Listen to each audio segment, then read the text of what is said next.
kabajamtootaaf jaalatamtoota hordoftoota keenya akkam jirtu nukuma keessanii yooyyaa harka fuunii akkam jirtu gaarii kan kibbaa kan kaabaa kan dhihaa kan bahaa biyya keessaaf biyya alaa teessanii hordofaa jirtan hundi keessanii baga jiraatanis jechuu barbaada baga guyyaa har'a kana geessanii eegaa har'a keessumaa wayii qabadeen isin dhufee jira keessumaan keenyas artist Fahmi Muhammad في artist Jambo Muhammad obboleeyyan ta'uun ollu galatoomi maqaan abbaa keenyaatis tokko fakkaata dhiigni nus tokko warri obboleeyyan jettee illee hin dhawamtanii akkasuma hin shakkinaa obboleeywan Oromoon tokko akkasuma gar tokkoon ilmaan bareedaati baawaa ni gar tokkoon ilmaan Oromtichaati yaa bagatti himte na qofa osoo hin ta'in atis tiimuu kan jedhamte naa amma gara qophii keenyaattis hin dabarsuu barbaada kabajamtootaaf jaalatamtoota keenya gurra keessan qeensaadha nu dhaggeeffadhaa isin jechuu barbaanne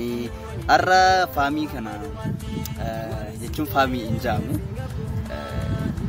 namarraa kadhatee yookaan immoo iddoo wayiitii lafa argateen arganne maqaa kabajaa san irraa dhiisuun qabdu artistii Fahmi Muhammad waliin turtii nuti taasisnu nu hordofaa isin jechuu barbaanne mee artistii Fahmi Muhammad jireenya kee biyyuma keessa moo Oromiyaa keessaa baatee dabarsaa turte? Jireenyi koo bu'aa bu'ii hedduu keessan dabree biyya namaa keessallee deemaan ture akkasumas biyya tiyya keessatti yeroo dheeraan dabarsaa ture garuu biyya namaa keessallee jireenya biyya namaas dandamee jira. Mee biyya namaa sanirraa eessa fa'aa turte?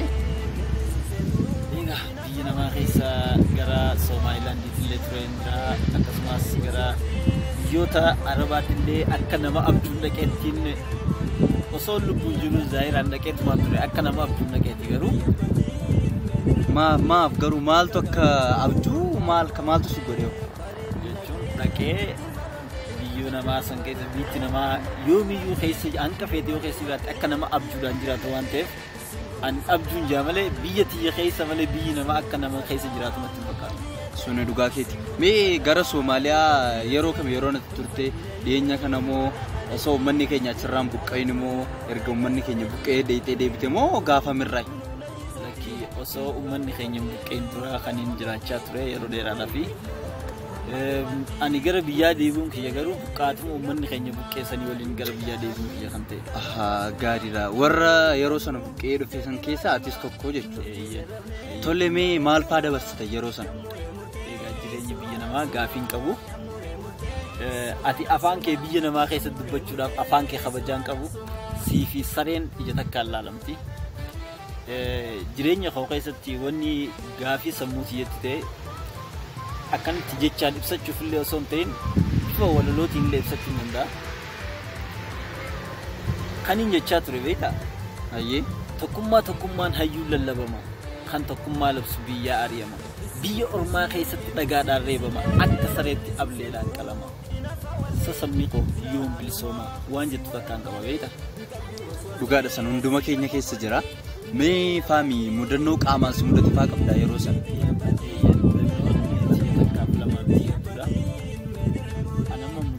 Waan hunda keessa mudannoo abjuu natteef mudannoo illaa ammaa sammuu kiyya keessa seeftee kan hin baane takkaan qaba. Isin san maali yoo ta'e gaaf takka mucaa tokko hiriyaa keenya Oromoodha. Tole. Mana Somaalee kireeffannee ollaa ganna.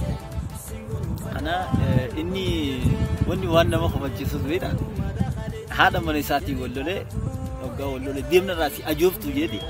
Niitii isaa tan ari'ee jira. Haadha mana isaa ari'ee jechuudha. Ajooftu deemna irraa jedhee. Haati mana isaa Somaalee moo Oromoo turte? Oromoo turte.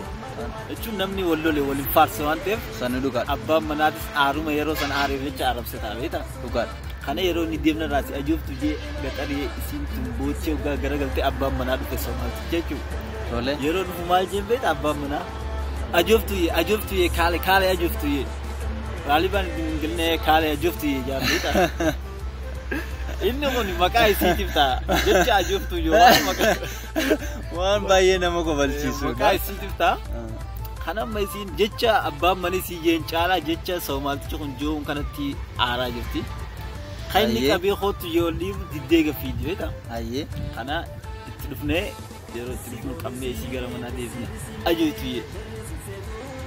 حق أجفتي جنبيتا وان باي انترتين نما غرودا دوبومي إنه كنا أجفتو مكايساتي بتاعي ما أجفتو كاجم درنكو بويا جرتي سيتو أنا نم برات اللي نعرف سيسي تاني بويا جرتي نوتي تقبل أبا منا يادي سولة أنا أوغاني بيسي نمبر لولتيني عرب سوي قلت شبو منا مالي سيبل ليسي أن مالي في العرب ستان إن إسنا نارسو فيندو في مالي جيني تيجا فتا خنا أجنا بني جتوا كسيم تبر أجوب تجو نيني عرب سه مكايسي نيوتي نيتيم نه إيجا نسيبو قلته أصلا نتولد تنارسي نسينو إلا نو أفان بيني كنا نجاتة خفلته عرب باب ناتي في هذا منات سنين تيجو وان باي انترتين نما تاك مدن نوم جنا ما كيس تنوم جتكنا isa timbuarte tero sanat rosan timbuarte alhamdulillah gaf takkan ya rosan jadda ma khiyan biyara di matroantef